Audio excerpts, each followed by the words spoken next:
बजरंग बाण है हमारा, बजरंग बाण को हम करते हैं, सब लोग करते हैं और फिर बोलते हैं कि अरे हमने तो हनुमान चालीसा किया, हमने तो बजरंग बाण भी किया, लेकिन हमारे को उस तरीके से उसका जो असर या उसका जो फल मिलना चाहिए वो हमें नहीं मिल रहा जी। तो वो उसकी वही बात है, हमें मालूम नहीं है, हम कर रहे हैं, वो भेड़ चाल में सब चल रहे हैं, लेकिन उसको हमको किस तरीके से कब करना है, कैसे करना है, वो हमें मालूम नहीं है। भारती किशोरी जी, हम इस पे आगे आपसे बात करेंगे, लेकिन एक और जिज्ञासा भक्तों के मन में आ रही हुई आपको देख करके कि ये कहा जाता है कि महिलाएं बजरंग बाण का पाठ ना करें। आपका परिचय कब हुआ बजरंग बाण से, या हनुमान जी की महिमा से आप कब परिचित हुई, या कुछ इस तरह का आपको कुछ अनुभव हो? जी मैं तो अगर मैं कहूँ तो हमारी दादी से ही हमने शायद ये हनुमान चालीसा और बजरंग बाण हमने बहुत ही अपने बचपन में ये सुनना शुरू कर लिया। उनके साथ में मंदिर जाते थे, वहां पर चौपाइयाँ होती थी, हनुमान चालीसा, उसके बाद आरती से पहले हनुमान चालीसा पढ़ा जाता था। तो हम तो उस युग से या कह ले उस टाइम से हम बिलोंग करते हैं, जिस टाइम पे उंगली पकड़ के दादी के नानी के मंदिर जाया जाता था और वहां पर ये सब कुछ होता था। तो मैं तो उस टाइम से हनुमान चालीसा एकदम, हमको किताब पढ़ने की भी जरूरत नहीं है, हम वैसे ही पढ़ लेते थे उस टाइम, यानी बाल्यावस्था से। जी बिल्कुल, वो संस्कार जी वो घर में ही मिला, बिल्कुल दादी की तरफ, दादी से मिला, और ये फिर निरंतर जी। हमारी मेरी माता जी हैं, वो डेली सुंदरकांड का पाठ करती हैं, उसके बाद हनुमान चालीसा करती हैं, उसके बाद में वो बजरंग बाण का पाठ करती हैं, तो वो डेली करती हैं, अभी भी करती हैं। अच्छा, आमतौर पे एक बात सुनने को मिलती है कि महिलाओं को बजरंग बाण का पाठ नहीं करना चाहिए। आमतौर पे ये कई बार चर्चा में बहुत सारी महिला भक्त लिख करके भेजती हैं कि हम करें या ना करें। जी बिल्कुल करना चाहिए, क्या मत है? बिल्कुल करना चाहिए। अच्छा, मेरे उससे तो मैं खुद करती हूँ और उसको मैं डेली बेसिस पे करती हूँ। अब बात वही आ जाती है कि हमको वो करना कैसे है। अभी अगर हम बहुत ही किसी वैसी परिस्थिति पे है जहाँ पे हमारे को किसी ने बहुत परेशान कर रखा है, या किसी ने हमारे से पैसे लिए हैं और वो हमारे को पैसे वापस नहीं कर रहा है, या हमारी नौकरी में कहीं पे हमारे को कोई दिक्कत आ रही है और वहां पर जैसे बोलते हैं ना, वो दुश्मनी का वो हो जाता है, राइवरी हो जाती है चीजों में, उन परिस्थितियों में हमको बजरंग बाण का पाठ जरूर करना चाहिए। अच्छा। लेकिन उसका नियम है, उसका तरीका है करने का। आप प्रतिदिन पढ़ती हैं? जी मैं प्रतिदिन पढ़ती हूँ। अच्छा। उसको आप जिस तरीके से मैं अभी बता रही हूँ इस तरीके से मैं रेगुलर बेसिस पे जैसे पढ़ते हैं वैसे मैं पढ़ती हूँ, मगर ये मैं आपको इन परिस्थितियों के उस पे बता रही हूँ कि ये किस तरीके से सटीक आपको, बिल्कुल जैसे हम बाण को छोड़ते हैं उस तरीके से, बजरंग बाण है, बिल्कुल बाण है, तो उसको उसी तरीके से पढ़ना है और उसी तरीके से उसको हमको छोड़ना है। ये हम जो है वो लाल आसन बिछाएं, अच्छा, लाल वस्त्र पहने उसको और अपना बजरंग बाण पढ़े। उसका एक आप संकल्प लें कि मेरे को ये बजरंग बाण पढ़ना है मुझे ये, और उसको हमको नियम से पढ़ना होगा। उसको बैठ गए, उसके बाद में हमने पहले दिन में एक बार पाठ करा, दूसरे दिन में हमने 2 बार पाठ करा, तीसरे दिन में 3 बार पाठ करा, चौथे दिन 4 बार पाठ करा बजरंग बाण का, एक ही साथ। अच्छा, एक ही साथ बैठकर हमने करा।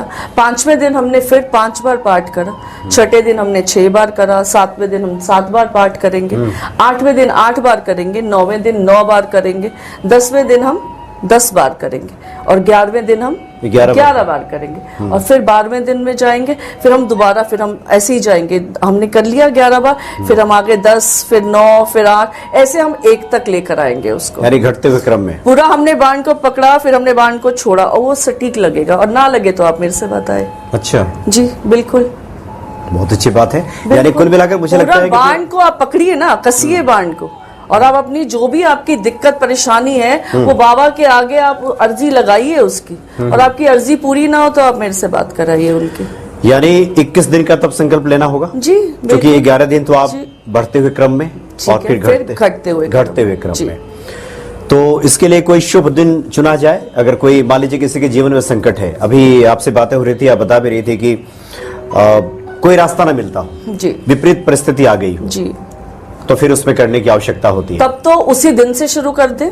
अच्छा, जब जागो तभी सवेरा, नहीं तो आप मंगलवार से और शनिवार दोनों में से किसी भी वार आप ये संकल्प उठा सकते हैं, मंगल या शनिवार जी।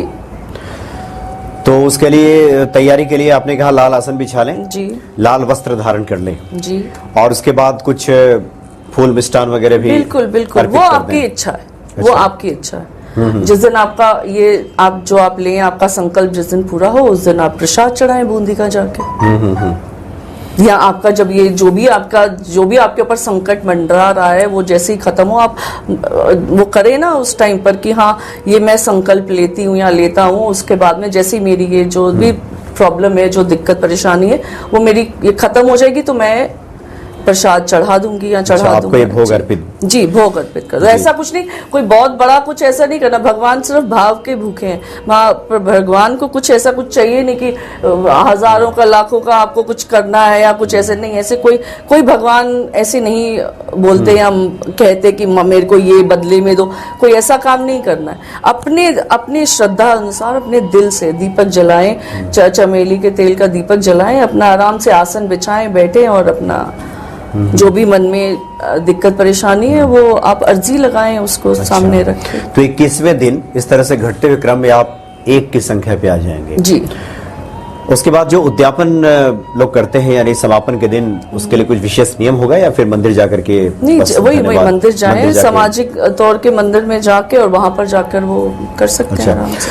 अच्छा भारती जी, चूंकि आप बार बार इस बात पे जोर दे रही हैं कि कोई करके देखे इस विधि से और नहीं तो फिर मुझसे बात करें, बहुत मतलब आप एक तरह से कहें तो विश्वस्त होकर के कह रही, आश्वस्त होकर के, एकदम भरोसा है आपका पूरी तरह से।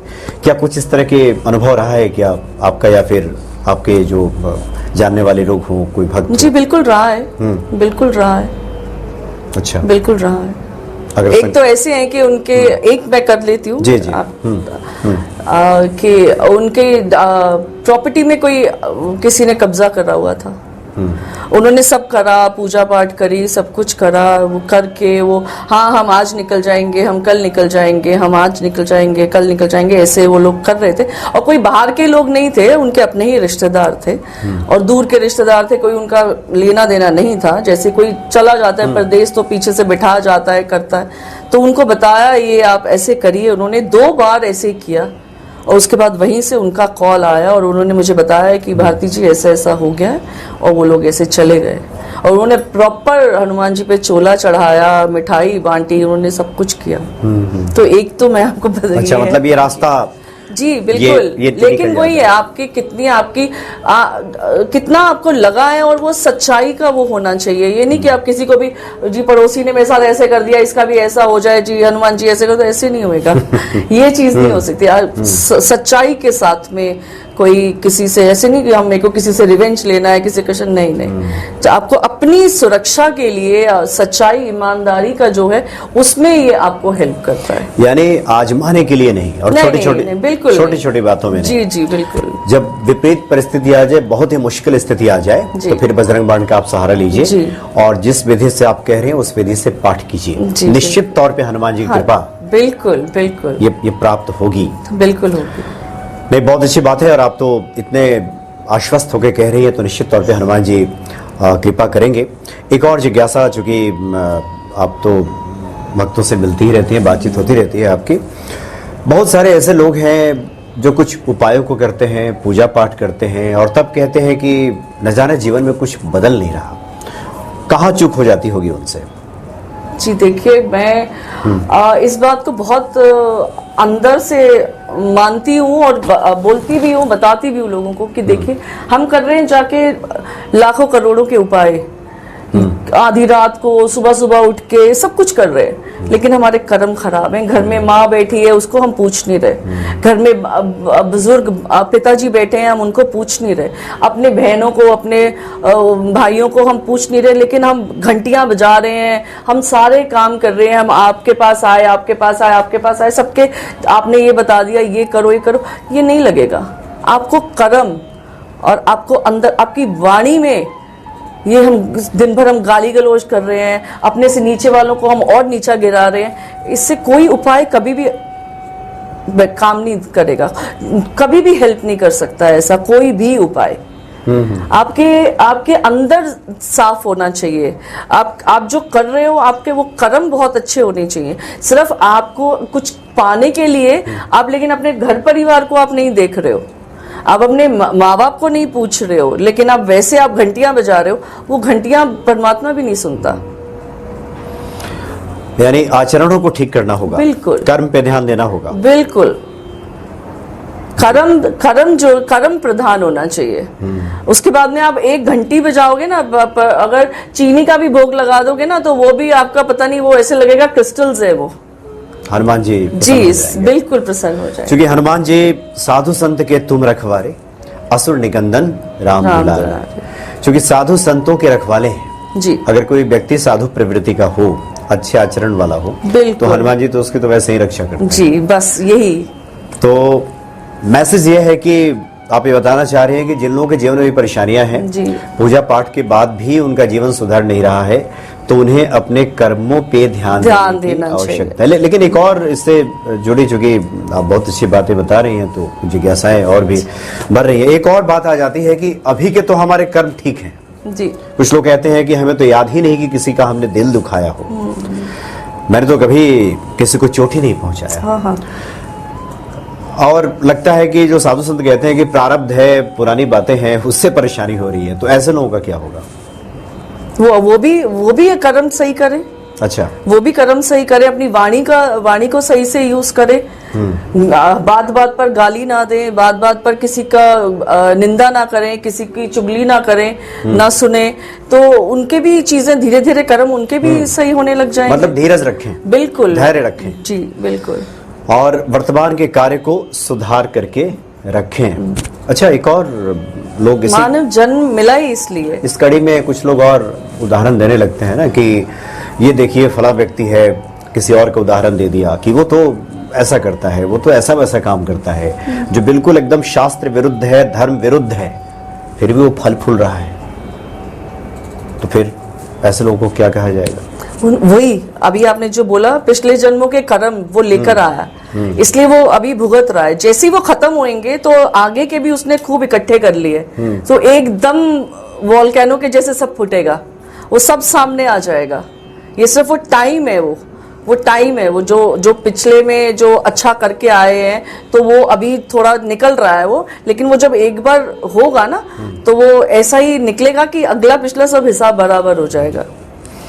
जी हाँ, जी बिल्कुल बिल्कुल सही कहा आपने। और चूंकि जीवन में जो कुछ भी फल फूल रहा है जी, वो अनीति के मार्ग पे चल के नहीं, धर्म विरुद्ध कार्य करके नहीं, उसके पहले के कुछ अच्छे कर्म हैं जो अब फल फूल रहे हैं। एग्जैक्टली। लेकिन अब वो उसकी जो खेती उसका भी टाइम खत्म होगा ना, अब वो तो जब वो खत्म होगा तो वो जो अभी का जो है ना, और जो भी है वो सारा हो सकता है वो कैरी फॉरवर्ड करके आगे तक ले जाए। सो अपने कर्मों पर बहुत बहुत बहुत ध्यान रखना चाहिए, मतलब बहुत ज्यादा ध्यान रखना चाहिए। जी हाँ, जी हाँ।